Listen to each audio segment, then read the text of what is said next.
Estamos aqui com o nosso irmão Eduardo Loureiro, que hoje vai nos esclarecer a respeito do tema reencarnação e desencarnação, aspectos fenomênicos. Tudo bem, Eduardo? Tudo ótimo, Marcelo. É uma alegria, agradeço o convite de poder participar do seu trabalho de divulgação da doutrina. Vamos colaborar com tudo que tiver no nosso alcance dentro desse tema. Me apresentando, eu sou mineiro de Belo Horizonte, sou formado em medicina, especializado na área de cardiologia, especialidade que nós atuamos há mais de 30 anos, contribuindo também para a formação de novos especialistas dentro do Hospital Escola aqui em Belo Horizonte.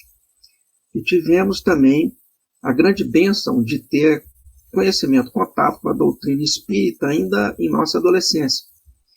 A partir desta época, nos dedicamos a estudar a doutrina e a participar de estudos em casas espíritas, contribuir com a atividade assistencial. E após nós entrarmos na Escola de Medicina, a obra de André Luiz nos chamou muito a atenção. A partir desta época, nós intensificamos o nosso estudo na doutrina. Eduardo, você poderia, por favor, esclarecer se a reencarnação é um entendimento precípuo na sustentação dos princípios da doutrina espírita e por quê? Muito bem. É importante, inicialmente, dizermos que o conceito da reencarnação não é exclusivo da doutrina espírita. Nós temos registros históricos e até pré-civilizatórios que nos mostram que o ser humano, a humanidade, já considerava essa possibilidade, já tinha consciência desse fenômeno de muito tempo. Mas a doutrina espírita, ela se fundamenta, desde a sua codificação, em duas vertentes importantes. Nós vamos colocar aí onde que a reencarnação exerce o seu peso maior. Allan Kardec nos explicita as informações fenomênicas e nos alimenta com informações também do âmbito moral. E o conceito da reencarnação, ela se reveste de uma importância muito grande no aprofundamento e no grau de convencimento dessas leis morais. Todo movimento religioso ou filosófico que se pretende ligar a criatura ao Criador, ela se fundamenta em fraternidade, em bondade, em altruísmo, em benevolência.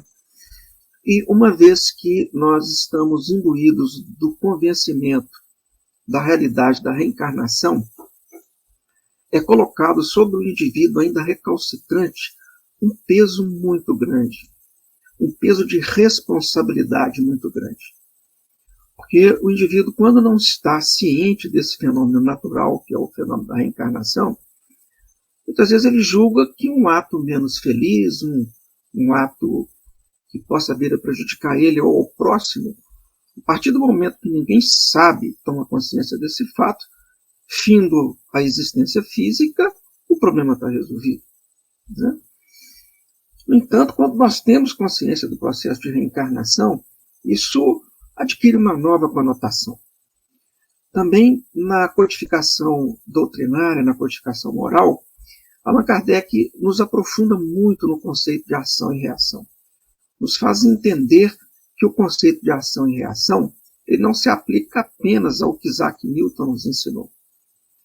Ele é um conceito que não se aplica apenas na física, na química, na biologia, mas também no âmbito comportamental, no âmbito das interferências dessas nossas ações na trajetória da nossa vida como indivíduo e a nível também sociológico, o famoso karma coletivo. Isso impacta também na vida social que nós temos.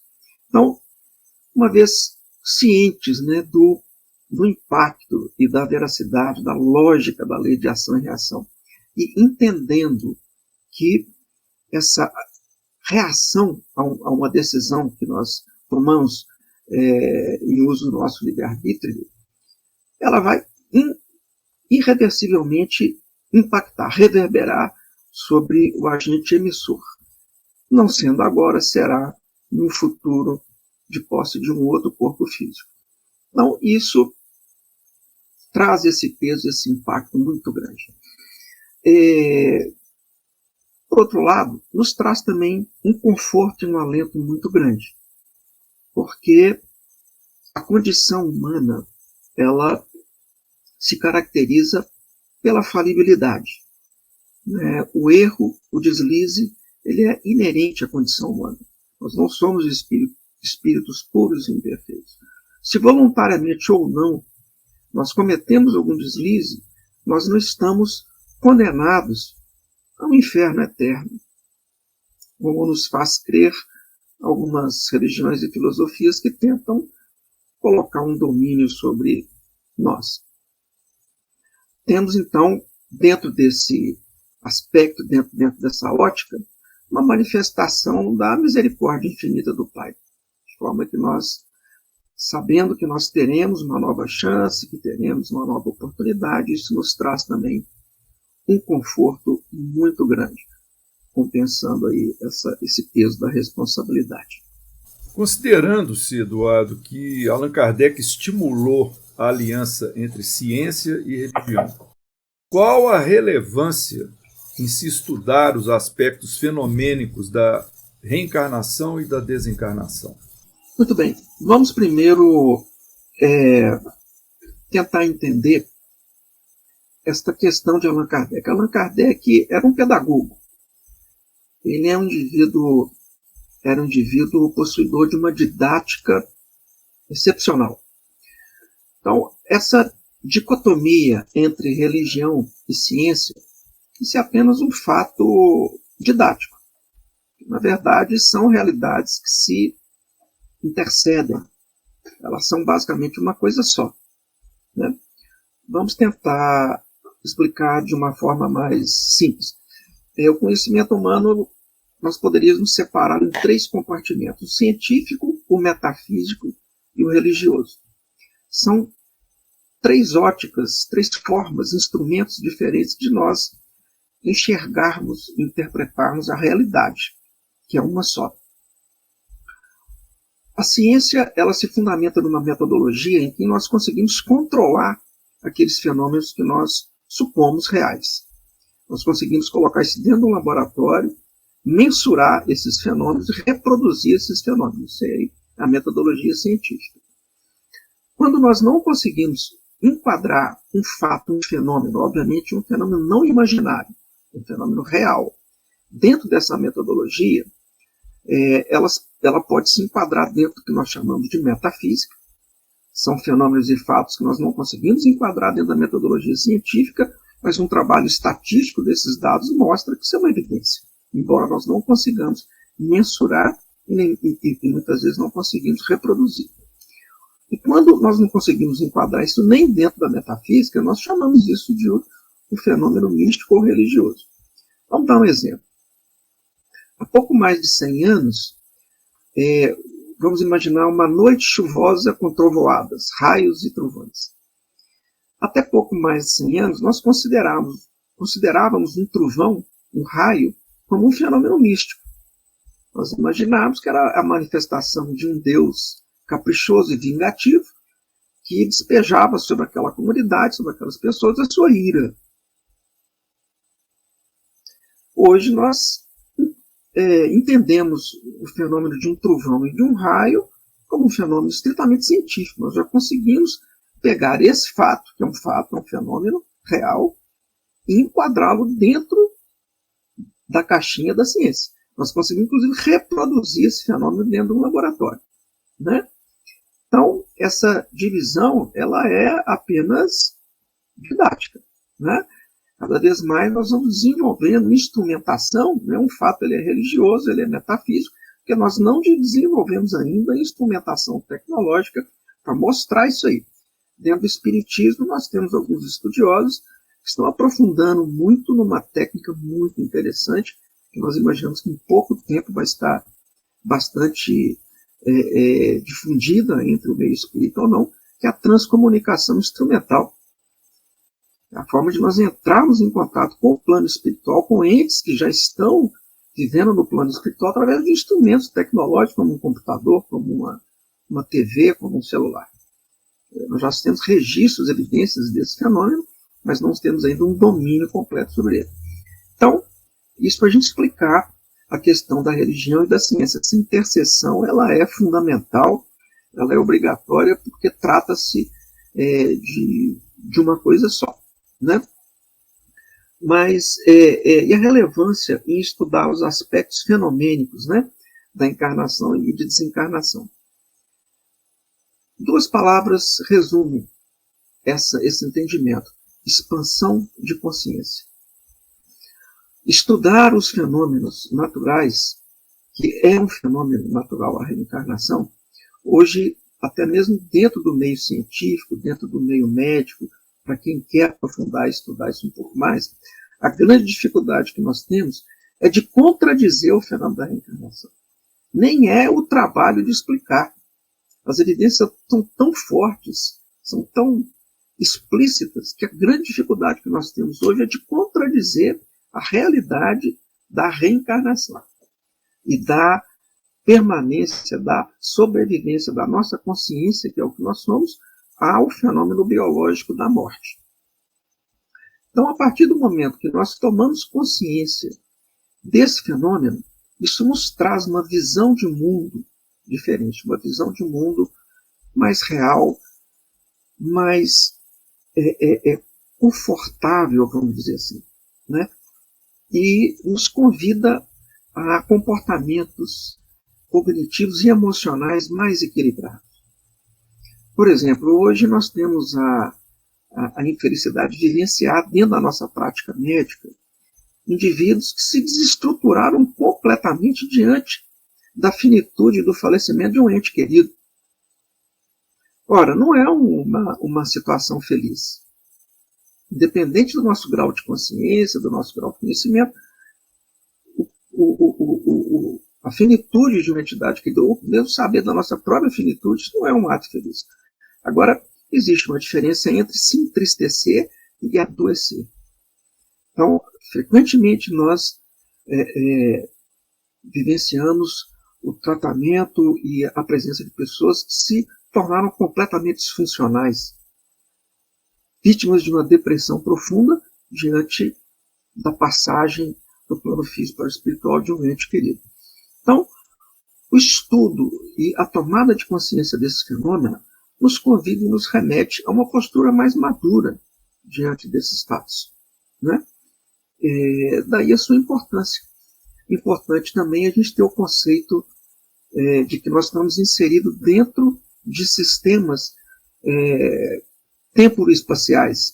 Os fenômenos tempo-espaciais, eles se sujeitam a leis. Como nós falamos, leis da química, da física, etc. São leis naturais, são leis de Deus, são leis inteligentes, como a lei da gravidade é uma lei inteligente. Então, obviamente, não existe efeito sem causa. Quem gerou essa lei foi um princípio inteligente, vamos chamar de Deus. Como também o fenômeno da encarnação e da desencarnação é uma lei natural, é uma lei de Deus.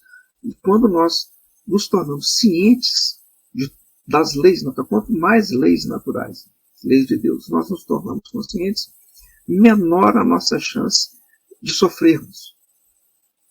Lei da gravidade. O indivíduo não tem consciência dela. A lei da gravidade é muito boa, mas não a desafio. Não a desafio. Né? O fato de nós não conhecermos a lei da reencarnação, o fato de termos consciência que nós vamos desencarnar e que nossos entes queridos vão desencarnar, nos traz um grande sofrimento.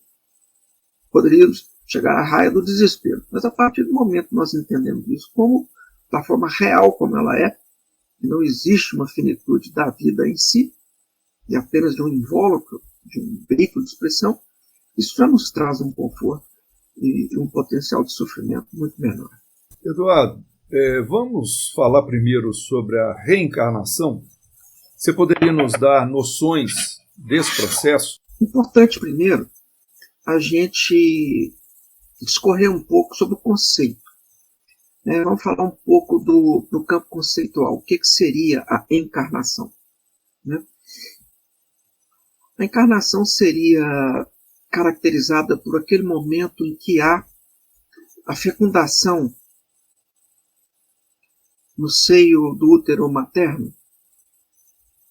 Ou seria a encarnação considerada a partir do momento do parto, em que a mãe dá à luz à criança?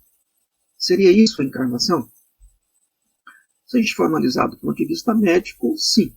A gente considera como o início da vida de um indivíduo a partir do momento que a mãe deu à luz. Mas do ponto de vista espiritual, do ponto de vista real, quando que nós poderíamos dizer que o indivíduo está realmente reencarnado? Através de estudos que nós fizemos dentro da doutrina, veja bem, os conceitos que estamos aqui colocando não são meus, né? Esses conceitos foram extraídos aqui. Eu vou dizer, por exemplo, aqui está no capítulo 2 do livro Evolução em Dois Mundos, de André Luiz, na página 25 a 29. Tá? Bom, consideramos o indivíduo como encarnado quando ele se encontra na sua mais plena condição física, energética e emocional de exercer em toda a sua plenitude o seu potencial ganho nas encarnações pretéritas. Então, esse fato ele não se dá em uma fração de segundo, que é o momento da fecundação. Ele não se dá durante o processo de embriogênese dentro do útero. E ele não se dá também no momento do parto. Ele leva aproximadamente 20 a 21 anos para acontecer, onde nós passamos por diversas fases, né? O processo de encarnação ele se dá inclusive antes da fecundação, como nós podemos explicar mais adiante, né? E ele se conclui aproximadamente aos 20 e 21 anos de idade, que é o momento em que o indivíduo já está fisicamente e mentalmente maduro para acessar todo o acervo cognitivo, experiencial que ele obteve nas encarnações pretéritas e aplicar esse potencial na encarnação que lhe é pertinente no momento. Eduardo, comente, por favor, como um complemento a essa sua resposta, o fato de que na literatura de autoria do André Luiz, mais precisamente na obra Missionários da Luz, há menção de que o processo de reencarnação dura 7 anos, e você disse 21. Explica para nós aí, por favor, essa diferença. Na verdade, ele diz respeito aí à fase de maturação do sistema nervoso central, né? Esse conceito ele foi expandido, né, ao longo de outras obras que foram se complementando, obedecendo também ao que nos pediu Allan Kardec. Está lá no livro O que é o Espiritismo, né? Quando novas evidências surgirem e a própria ciência complementar ou modificar algum conceito previamente colocado dentro da doutrina, dentro da codificação, que fiquemos com esse conceito, né? Mas nós entendemos a completude do processo reencarnatório quando o indivíduo está completamente aqui nesse plano, né? Até os 7 anos, nós estamos muito ainda conectados com o plano do qual viemos, que é o plano espiritual. Muitas vezes nós observamos crianças tendo contato com amigos imaginários. Muitas vezes esses amiguinhos imaginários realmente são companheiros do plano espiritual que estão ali, um intercâmbio muito fácil com essa criança. Então, achamos mais pertinente trabalharmos com a hipótese de que realmente estamos completamente encarnados quando nós conseguimos partir do ponto que nós paramos na encarnação anterior. Nós estamos com todos os elementos, todas as armas já engatilhadas para a gente realmente entrar dentro do palco da vida, né? Esses primeiros anos de formação aí seriam um ensaio, né, do grande teatro da vida. Nós estamos sendo preparados para realmente começar a nossa atuação como adulto, né, vamos dizer assim. Tanto é que nós consideramos a maioridade de um indivíduo dentro da nossa sociedade a partir dos 20, 21 anos. Mas vamos detalhar um pouco mais esse processo da encarnação. Como nós havíamos dito na resposta anterior, esse processo ele se inicia, na verdade, antes mesmo da fecundação. A semelhança do que ocorre com o nosso corpo físico aqui, quando nós estamos já chegando no epílogo aí da nossa existência, nós vamos começando a perder energia vital. Nós vamos enfraquecendo o nosso corpo físico, perdendo vitalidade. A mesma coisa acontece com o nosso perispírito, que é o nosso corpo astral, o nosso corpo mental inferior. Está vivendo ali numa colônia, numa comunidade, uma sociedade no plano espiritual. Nós não temos ainda condições de sustentar indefinidamente a nossa vitalidade nesse campo. Da mesma forma que nós não temos condição de sustentar a nossa vida biológica, a nossa vida física aqui no corpo físico eternamente. Quando esse processo começa a acontecer, nós somos informados de que vamos precisar reencarnar. Aí inicia-se uma fase de planejamento. Posteriormente, nós vamos explicar um pouco mais como que se dá essa fase de planejamento. Então, desde esse momento que nós vamos começando a perder energia vital no plano espiritual, nós já estamos iniciando o processo de reencarnação. Esse processo de planejamento, ele conta com o auxílio de abnegados irmãos preparados para isso, como na nossa sociedade nós temos profissionais que nos orientam a determinados caminhos, nós temos aqueles instrutores na nossa escola que nos direcionam. Temos também no plano espiritual uma sociedade e indivíduos preparados para nos orientar dentro desse processo, que conta em maior ou menor grau com a nossa participação. Dependendo das nossas condições, nós vamos explicar isso mais para frente. Quando essa energia vital ela é completamente exaurida no plano espiritual, nós nos acoplamos ao ventre materno, ao ovo fecundado, ao óvulo fecundado. Né? Então podemos entrar um pouco mais de detalhe, Marcelo, sobre essa fase da fecundação, que ela é muito interessante. Né? Nós sabemos, inclusive a nossa medicina chinesa, a própria medicina ortodoxa tem noção, na homeopatia, principalmente na acupuntura, de que o nosso duplo etéreo, o nosso segundo corpo, ele possui centros de energia, que os orientais chamam de chakras. Né? Esses centros de energias, eles coincidem com os plexos neuroendócrinos do nosso corpo. Curioso notar que esses centros de energia foram desenhados há mais de 1000 anos na medicina chinesa, e nós conseguimos confirmar a posição anatômica exata deles na década de 50 do século XX, através da microscopia eletrônica. Né? Então, obviamente, os nossos médicos da antiguidade, eles tinham meios, né, de verificar esses centros. O que nós estamos dizendo a respeito disso? Porque nós temos o segundo chakra, que é o chakra genésico. Ele fica na região ali do útero, aproximadamente. E a entidade reencarnante, nós vamos chamar de psicossoma, ele é acoplado nesse chakra genésico. A partir desse momento, as informações que foram nele codificadas no plano espiritual, elas impregnam esse óvulo, melhor dizendo, ou depois da fecundação. Antes mesmo da fecundação, esse óvulo é imantado por essas vibrações. Então, essa vibração que gira dentro desse chakra genésico, ele como escolhe qual óvulo que vai ser expulso do ovário e adentrar as trompas de Falópio para ser fecundado. Obviamente, esse óvulo ele tem características genéticas adequadas para gerar um corpo físico para aquele ser que está reencarnando. A mãe contribui com 23 cromossomos e o homem com 23. o pai com 23, então 46 cromossomos. Então, toda a codificação que vai formar o novo corpo físico. Muito bem.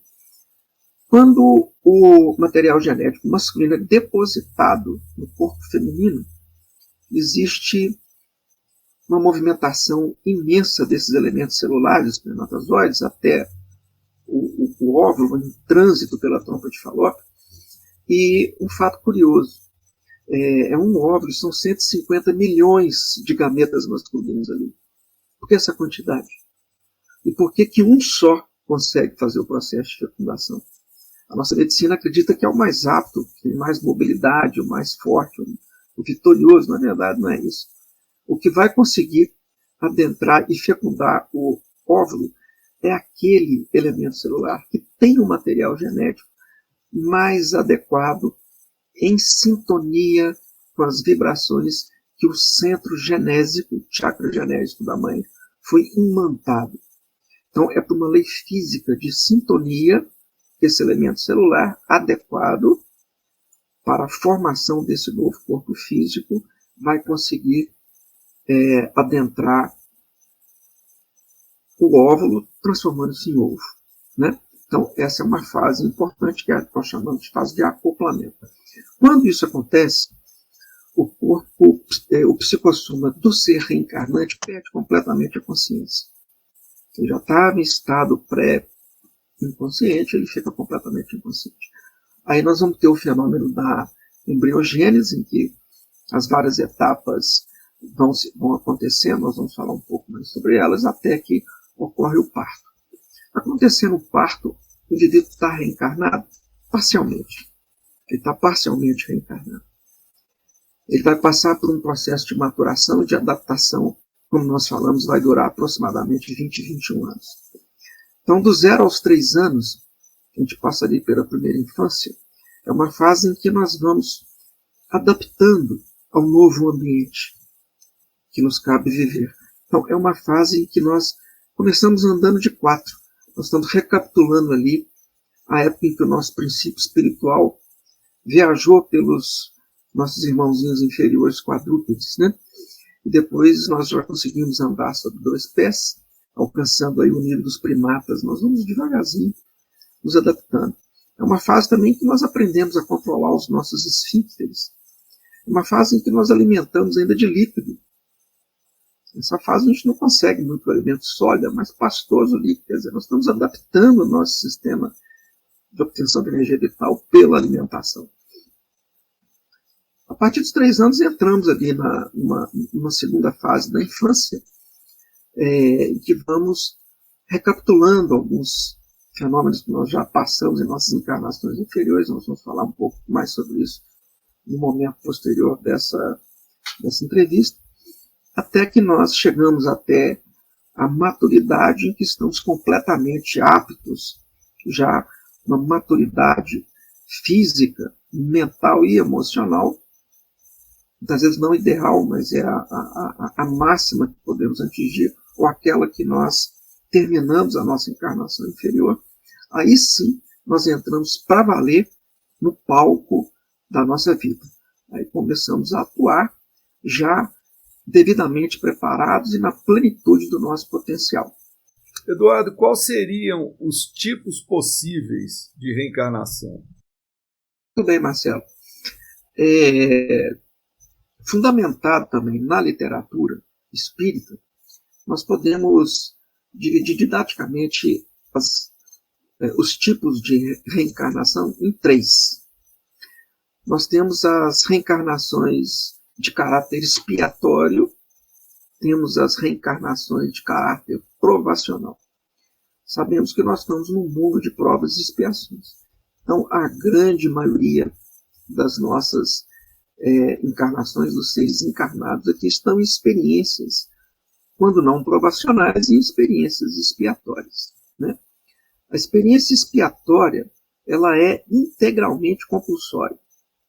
Ou seja, um indivíduo reencarnante, ele não tem nenhuma oportunidade de opinar, de participar ou de gerir o processo que vai definir a sua próxima encarnação.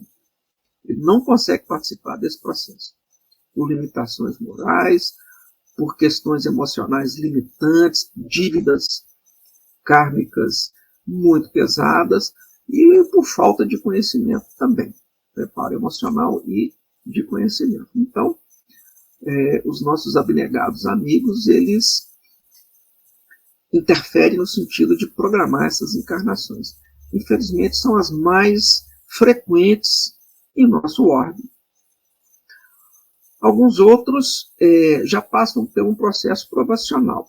É um processo onde, embora possuidor ainda de muitos defeitos, de muitas deficiências, o indivíduo já tem um potencial de conhecimento e algum equilíbrio emocional, de forma que ele pode participar em maior ou menor intensidade da decisão, inclusive da formatação do seu corpo físico, das deficiências, das qualidades que esse corpo físico vai apresentar e de também alguns fatos, algumas circunstâncias, né, alguns ambientes que ele vai ter que lidar durante o processo da nova encarnação que ele espera, né? E o tipo mais raro que existe é o terceiro tipo, que são os missionários. O missionário é um indivíduo que tem, inclusive, a opção de não reencarnar, né? Geralmente, existem muitas moradas na casa do pai, e esse indivíduo ele poderia optar até por moradas mais confortáveis, né? Mais seguras, com menos sofrimento e menos problema. No entanto, pela sua vinculação com irmãos que ficaram aí na retaguarda, em condições mais difíceis, aos quais ele dedica um grande amor, ele opta por reencarnar na condição de orientador, de missionário. Ele se sacrifica, né, num ambiente que não lhe é próprio, que não lhe é mais necessário, em prol de nós outros que aqui ficamos. Nós temos aqui vários avatares, vários ícones, né, da história da humanidade que já estiveram entre nós. E sabemos também, até de Chico Xavier, que essas entidades missionárias vão reencarnar massivamente nesse período que estamos aqui agora, que é o período transicional. Nós estamos num momento crucial da nossa evolução aqui no planeta, e estamos migrando de um plano provacional expiatório para um plano de regeneração. Então, sabemos que principalmente a partir de 1956, teremos encarnações massivas de entidades luminares em várias das áreas da ciência, da arte, da filosofia e da religião, para nos auxiliar nesse processo de transição. Então, é o terceiro tipo, é o missionário. Eduardo, então, para tornar mais claro, que condicionantes permitem ou impedem a participação do espírito no processo da sua reencarnação? Muito bem, Marcelo. Olha, é muito interessante a pergunta. Basicamente, o grau de consciência. O grau de consciência.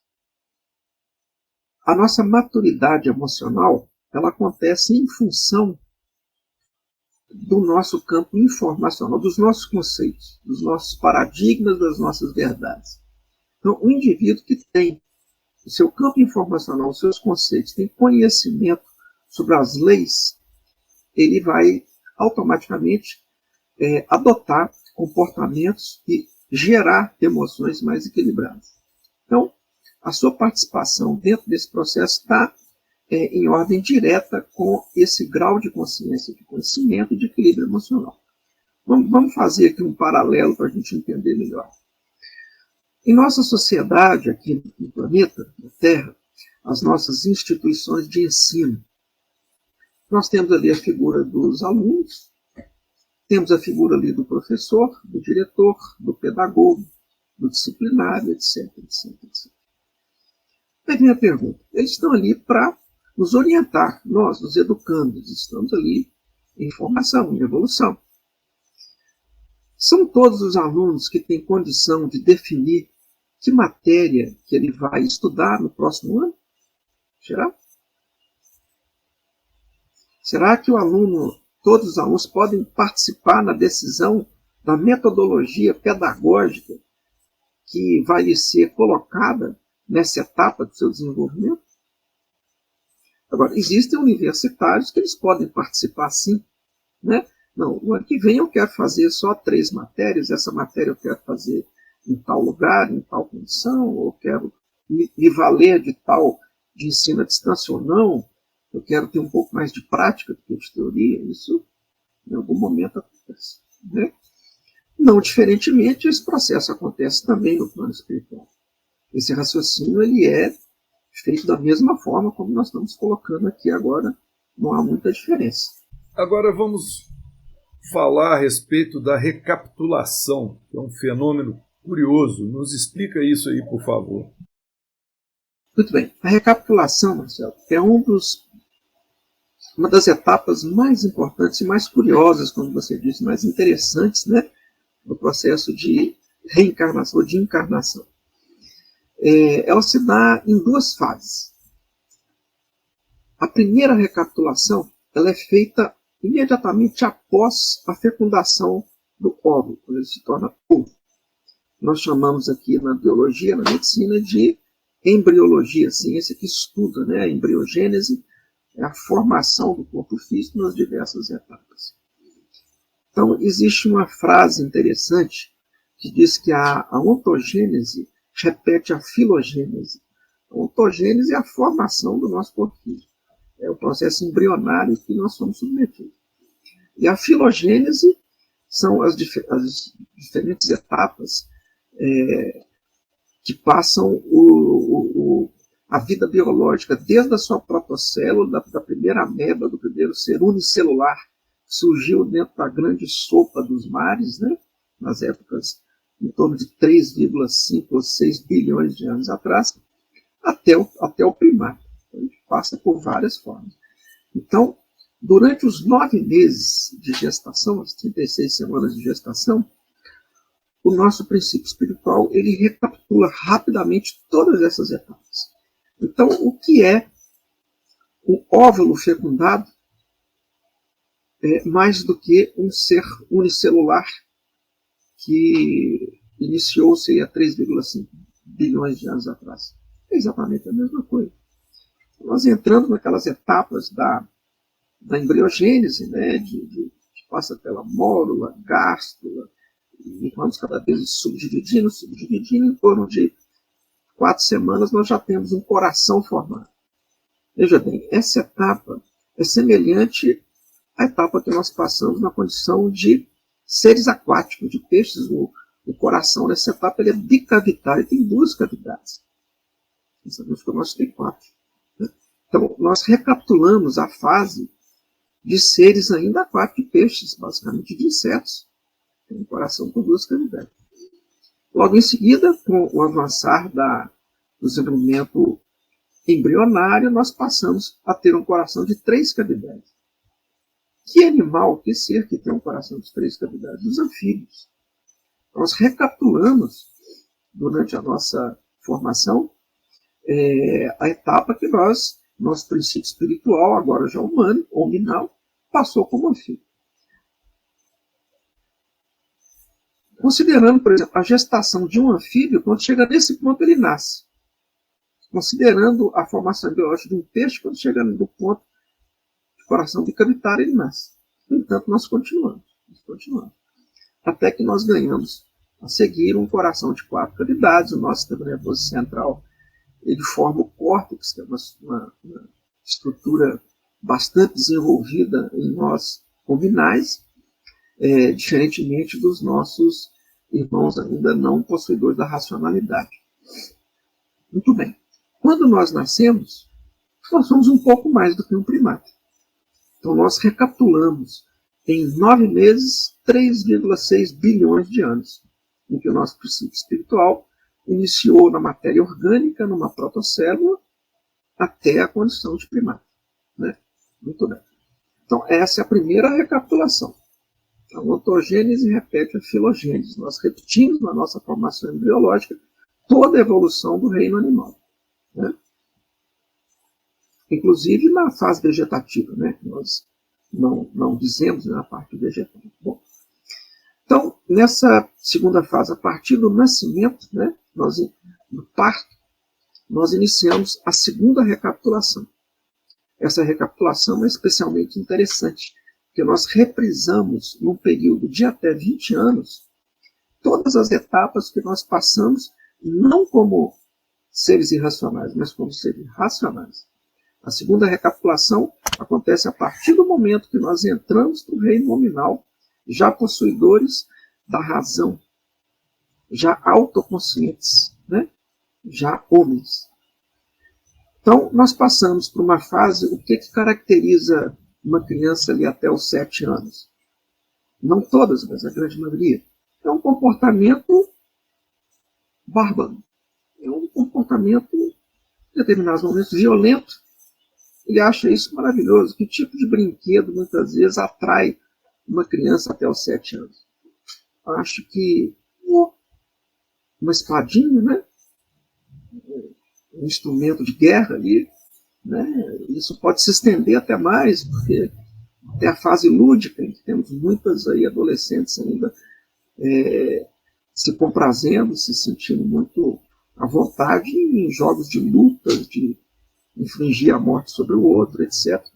Nos remetendo à fase que nós vivenciamos dentro do período civilizatório e pré-civilizatório, na fase de barbárie, de selvageria.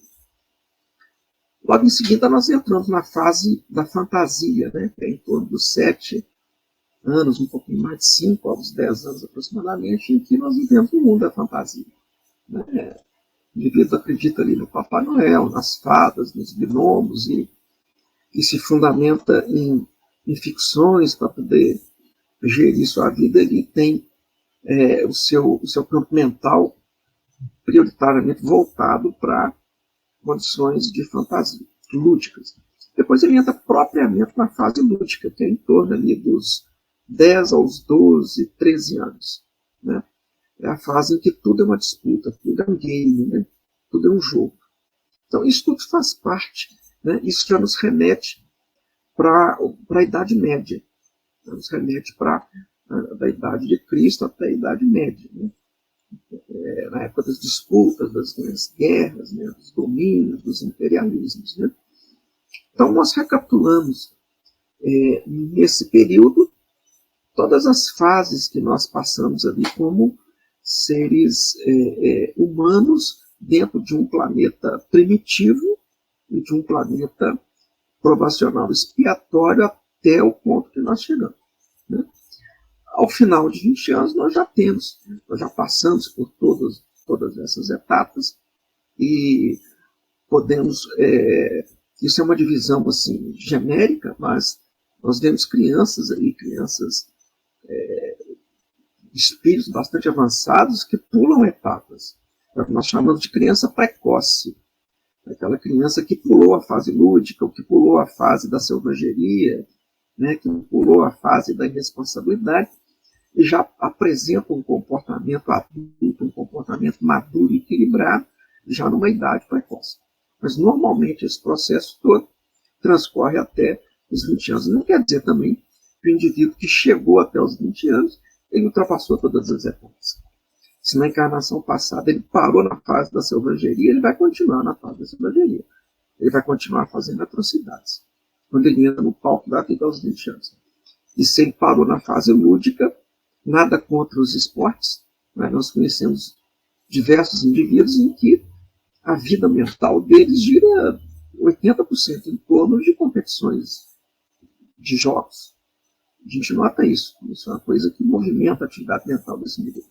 Nada errado, mas é um indivíduo que parou o seu processo evolutivo na fase lúdica. E assim ele continua durante toda a sua existência, se ele não avançar, não passar dessa fase. Né? Então, essa seria a segunda recapitulação. A primeira recapitulação é a embriogênese, né, o processo embrionário, que recapitula 3,6 bilhões de anos, e a fase de maturação até os 20 anos, que nós recapitulamos toda em torno de 300 mil anos, que é a fase que nós existimos assim como somos, né, no reino nominal. Eduardo, vamos adentrar então o fenômeno da desencarnação. Quais os principais tipos e a sua dinâmica? Perfeito, Marcelo. Vamos então, assim como fizemos com a reencarnação, fazer uma colocação conceitual também. Né, uma coisa importante. Dentro da nossa ciência ortodoxa, dentro da medicina, né, nós consideramos a desencarnação, a morte de um indivíduo, quando cessa o batimento cardíaco, a circulação, e a respiração, é a parada cardiorrespiratória, e logo em seguida nós observamos cessar a atividade cerebral, a atividade elétrica cerebral. E esse é o diagnóstico que o médico tem que fazer ao atestar um óbito. Tem sinais, técnicas para a gente fazer isso. Somente o médico pode assinar um atestado de óbito. Seria isso a desencarnação? Nós levamos aí 20 anos para encarnar.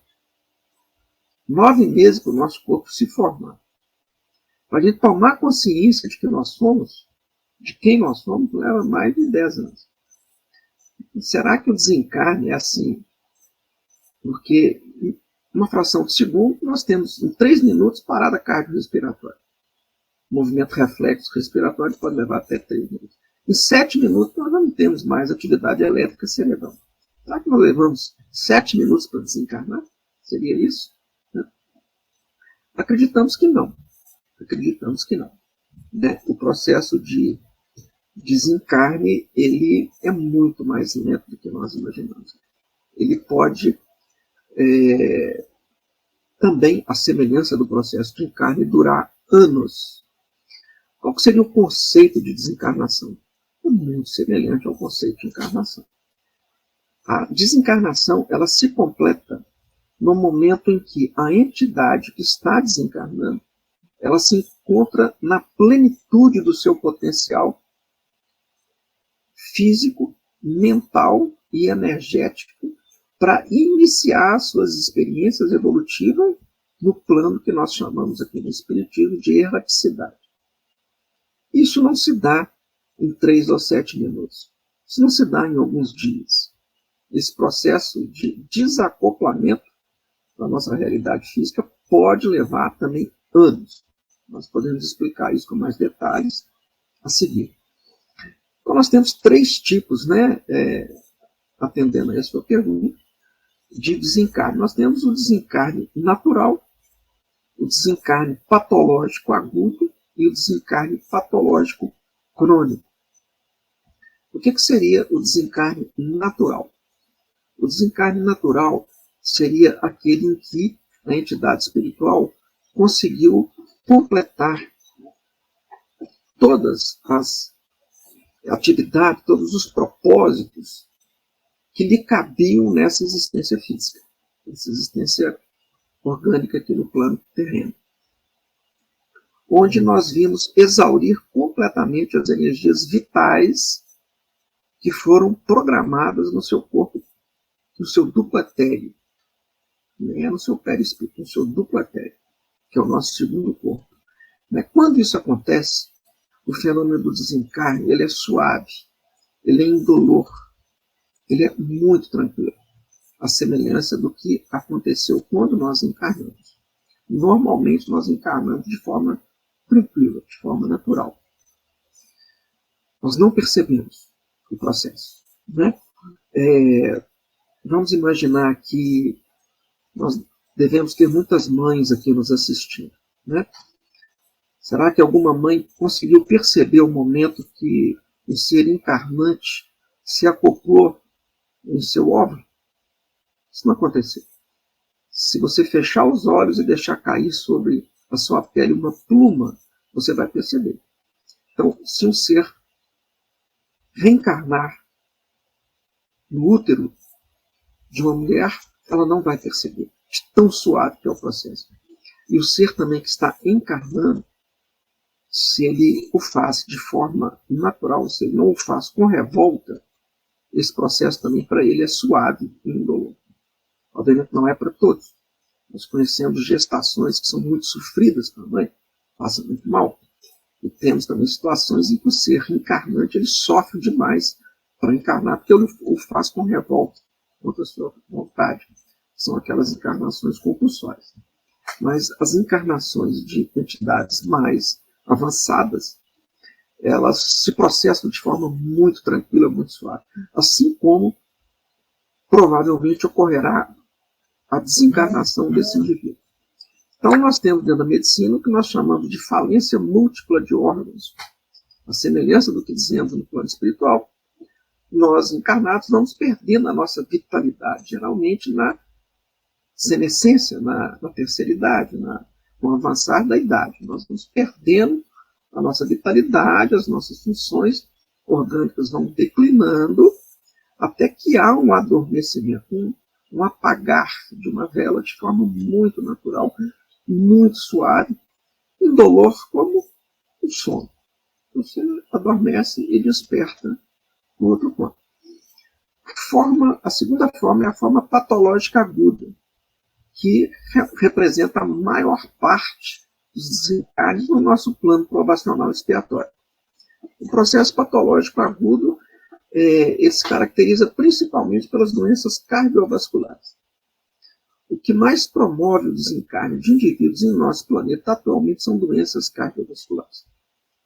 As síndromes coronarianas agudas, o infarto, o AVC, a ruptura de aneurisma de aorta, etc., são formas de desencarnar comumente dolorosas, mas rápidas, muito rápidas.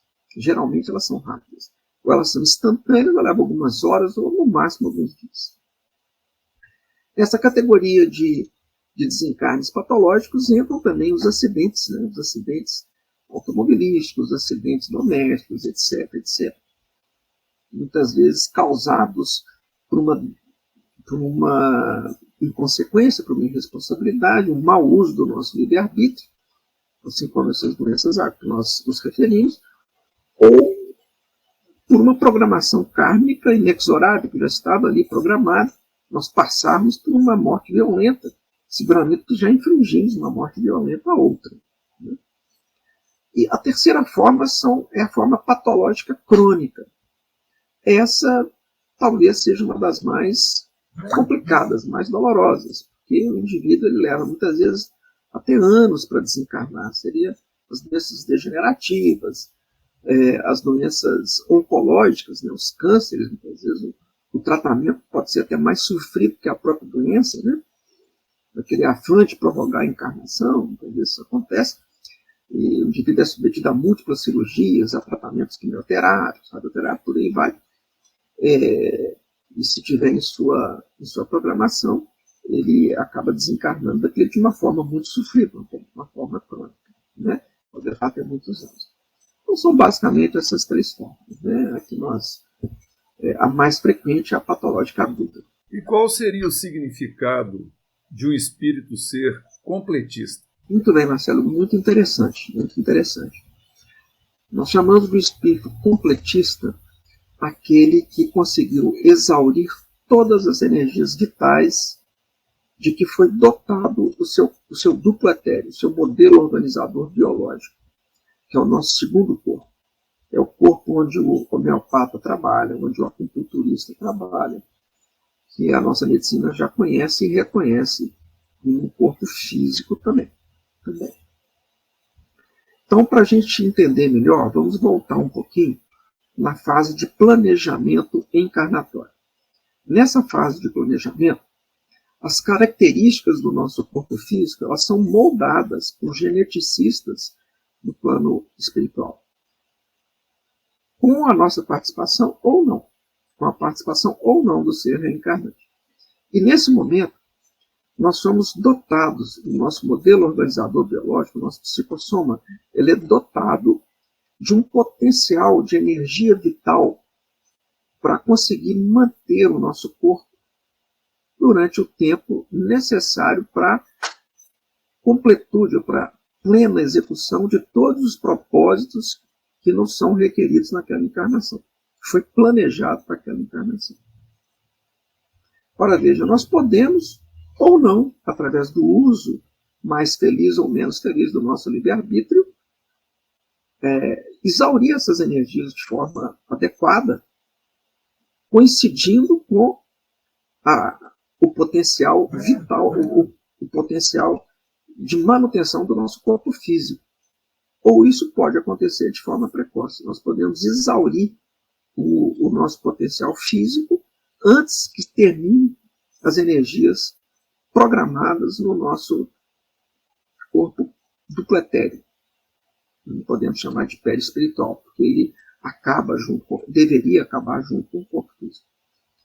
Então vamos dar um exemplo. Seria como uma pilha, uma bateria que recebe uma determinada carga para X anos aproximadamente, que é o período que se prevê que o indivíduo vai cumprir todas as missões, as experiências que lhe foi programado. No entanto, ele se alimenta de forma inadequada, ele pensa, sente de forma inadequada, ele não observa determinadas regras e leis para a manutenção de sua vida física de uma forma irresponsável. Então, o corpo físico dele degenera no momento em que ainda há energias vitais no seu dupletérico. Isso é um problema muito sério, muito sério. Nós vamos dizer mais para frente o que acontece. Interessante também a gente lembrar sobre o correspondente celular biológico que nós temos desse potencial de energia que nos é colocado no dupletérico. Quem é da área biológica, né, deve já ter ouvido falar em estruturas de aminoácidos chamados telômeros. Os telômeros ficam dentro do núcleo da célula, no ápice, né, nas extremidades do material genético que é o DNA. O telômero ele é responsável pela replicação celular. Ele dá o comando para aquela célula que já cumpriu o seu período vital, ele replicar. Então, à medida que o elemento celular já entra em apoptose, que nós chamamos, ele morre e dá origem a uma outra célula, uma célula do fígado, por exemplo, o hepatócito, ele entrou no limite da sua existência, ele morre e duplica, ele replica, ele dá origem a uma nova célula igual. Cada vez que esse processo acontece, esse telômero ele diminui de tamanho. Certo? Então, esse telômero ele é um marcador, um relógio biológico que vai determinar a nossa longevidade. Ele é uma replicação exata do potencial de energia vital que nós temos nesse dupletérico. Então, do ponto de vista objetivo, nós conseguimos determinar a maior ou menor longevidade de um indivíduo através da microscopia eletrônica. Ok? E essa velocidade de duplicação ela é diferente em vários órgãos. Né? Por exemplo, as células do nosso sistema digestivo, o endotélio do nosso sistema digestivo, em 3 dias ele é completamente substituído. As células do nosso sangue, elas duram no máximo 120 dias. Daqui a 120 dias já houve a degradação de todos os elementos celulares do seu sangue, você vai ter um sangue completamente diferente em 120 dias. Então, a capacidade de replicar implica em maior ou menor longevidade desse indivíduo. O que acontece é que, muitas vezes, nós, através de um uso equivocado do nosso livre-arbítrio, nós antecipamos o desgaste telomérico em dissonância com seu correspondente no dupletérico, que é o potencial de energia vital.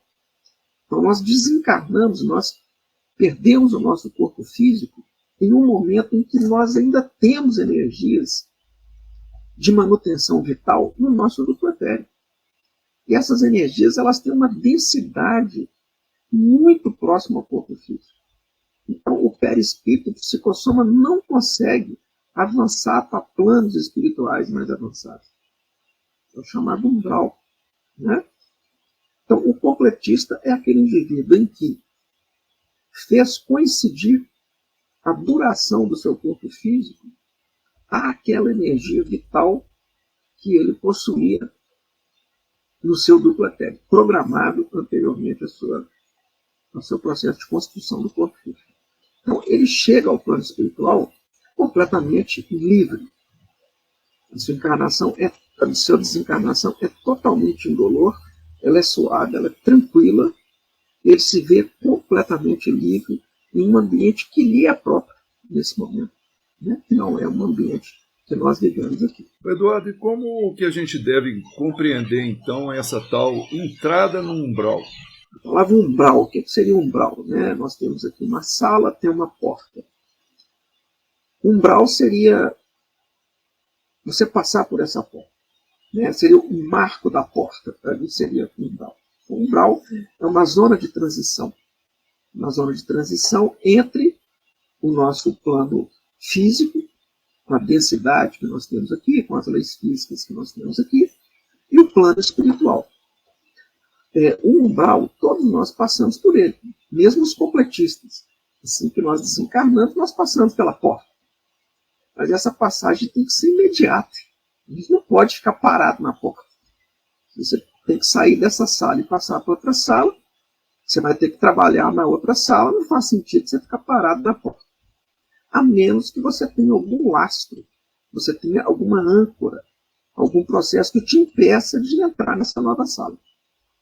Seria o plano espiritual em que você deveria adentrar para você continuar seu processo de evolução em um outro corpo, que é físico também, diga-se de passagem. Não é? Só lembrando aqui que nas nossas reuniões espíritas, né, nas reuniões de orientação mediúnicas, a maior dificuldade que nós observamos nos nossos irmãos em sofrimento que se manifestam ali é eles acreditarem e entenderem que estão desencarnados. Né? Tamanha semelhança do que nós encontramos na erraticidade. Muito bem.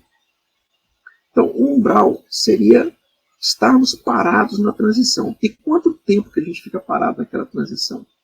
O tempo de duração das energias vitais residuais do nosso corpo duplo etérico, do nosso segundo corpo. O nosso corpo duplo etérico, ele tem que se degradar imediatamente como o faz o corpo físico. Ele é degradado imediatamente pela ação bacteriana. O processo natural, isso tem que acontecer.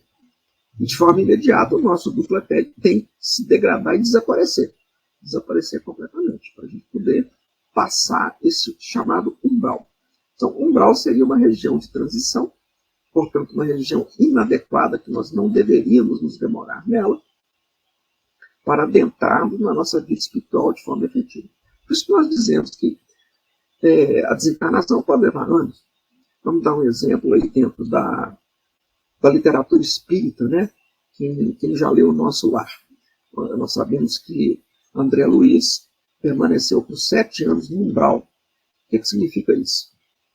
Que o nosso querido personagem cometeu alguns exageros na área da alimentação, etc, etc, etc.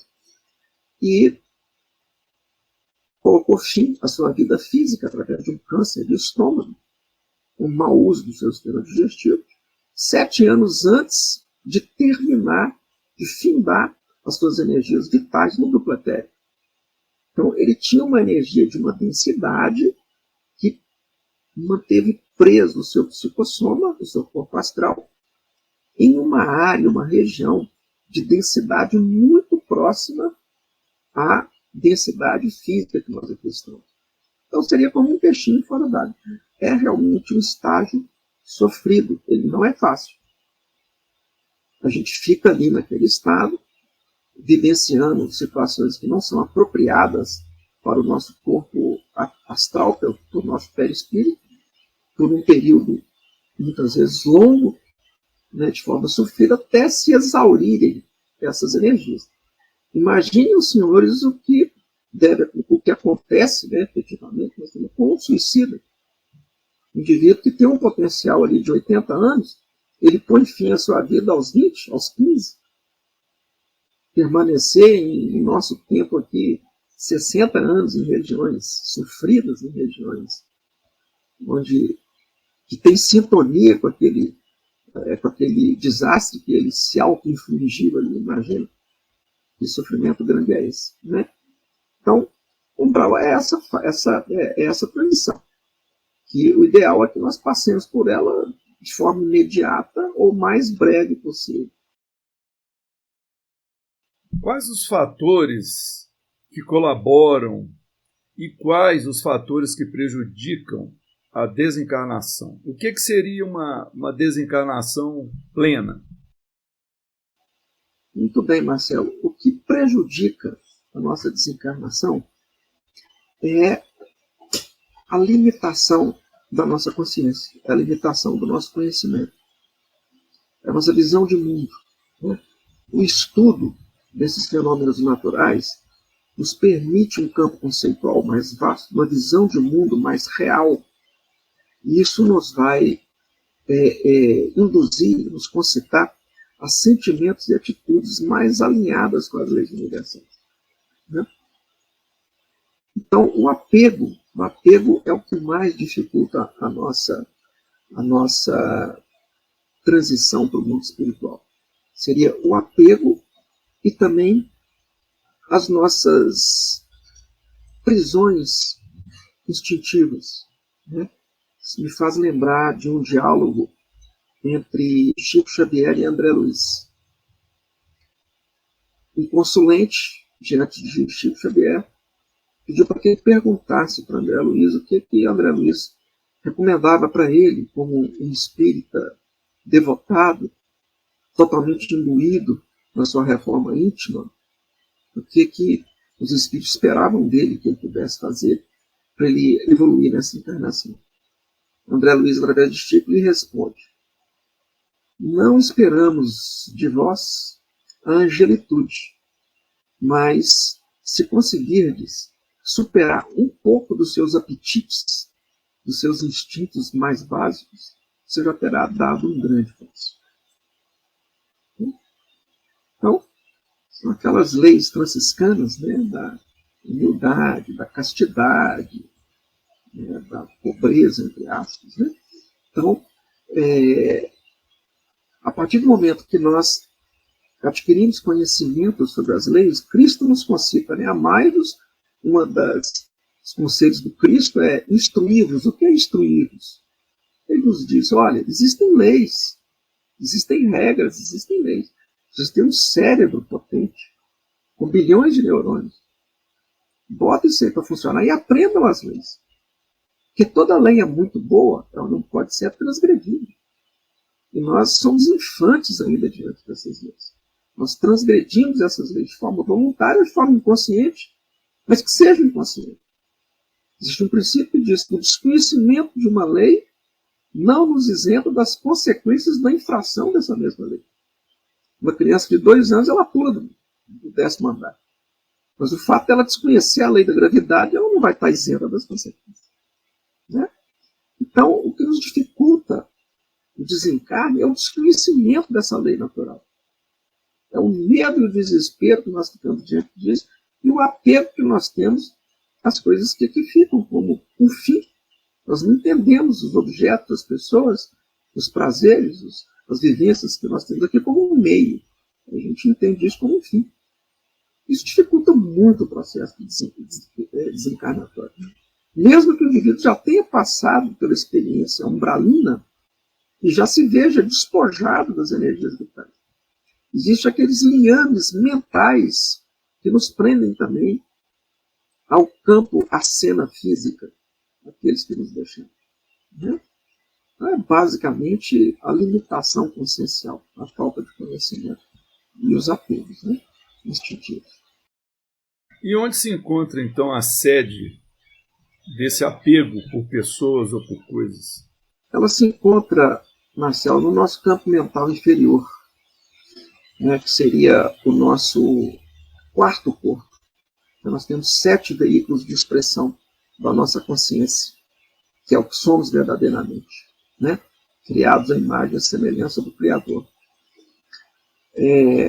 Nós sabemos já da própria doutrina espírita, né, o livro Evolução em 2 Mundos, né, no capítulo 2, fala sobre os corpos espirituais, né, nós temos 7 veículos de expressão. O que nós temos mais familiaridade e conhecemos mais são o chamado quaternário inferior. O corpo físico são os 2 primeiros. É o corpo biológico que nós enxergamos ali no espelho e o nosso duplo etéreo, que deve se degradar juntamente com o corpo físico. Logo em seguida nós temos o corpo astral, chamado assim, que é um corpo físico também, de matéria atômica, como é o nosso, só que as leis da frequência intraatômica são diferentes da nossa, por isso que nós não conseguimos divisá-lo com os nossos sentidos. E em 4º ponto, completando o último estágio, o último corpo do quaternário inferior, nós temos o nosso corpo mental, que é o corpo racional, é o corpo da razão. Né? O corpo astral, além de dar estrutura ao nosso perispírito, né? Ele também alberga ali o nosso campo emocional. O indivíduo está triste, a gente fala que ele está de baixo astral, não é isso? O indivíduo alegre e feliz, a gente fala que ele está de alto astral. Seria esse corpo que alberga o nosso campo emocional. E a sede dos nossos apegos está no de cima, que é o nosso corpo mental inferior, o nosso corpo racional. No corpo racional, no nosso corpo mental, não existem sentimentos. Ali existem apenas conceitos. Conceitos, verdades, paradigmas, visão de mundo. Só isso que tem lá. A interseção entre os fatos que acontecem no palco da nossa vida, trazidos pelo nosso sensório para o campo mental inferior, a interseção desses fatos com os nossos conceitos é que vão gerar lá no corpo astral as emoções. Então o corpo astral não tem muita responsabilidade sobre esse apego. O apego está exatamente nos nossos conceitos. Se a gente acha que a nossa vida vai acabar com a morte física, pronto, isso é um conceito. Isso é um conceito. Quando nós estamos aproximando da morte física, a gente percebe que ela está chegando. Nós vamos criar, que tipo de emoção nós vamos criar no nosso corpo astral? Desespero. Desespero. Desistência. Não, eu não vou aprender mais, eu não vou mais progredir, eu não vou fazer mais nada, porque acabou. A coisa acabou. Né? Então, a sede do nosso apego se encontra no nosso corpo mental inferior. Esse corpo que nós temos que alimentar diariamente com leituras edificantes, procurando atender à solicitação do Cristo, que é instruí-vos. Vocês não precisam sofrer, nós não precisamos sofrer. O sofrimento não faz parte do projeto de Deus. Ele é resultado do mau uso do nosso livre-arbítrio, nossa rebeldia de não estudar e não compreender as leis. Bom, Eduardo, acho que a gente pode encerrar por aqui. Queremos agradecer a você por ter dedicado esse tempo para o nosso trabalho e também deixar aí o microfone para você fazer o seu encerramento, dirigir o seu pensamento aí aos nossos ouvintes. E, desde já, muito obrigado. Eu que agradeço a oportunidade, Marcelo. Esperamos que essas nossas poucas palavras, esse nosso acanhado conhecimento, né, nós somos também aprendizes, né, estamos todos aqui dentro dessa trajetória, possa ter acrescentado alguma informação, algum subsídio para que todos nós possamos passar por essa estrada da vida com menos sofrimento, mais efetividade, que tenhamos sempre objetivos nobres, objetivos reais, né? Possamos avançar com celeridade no caminho de retorno à casa do Pai. Deixo o meu abraço afetuoso a você e a todos que nos assistem.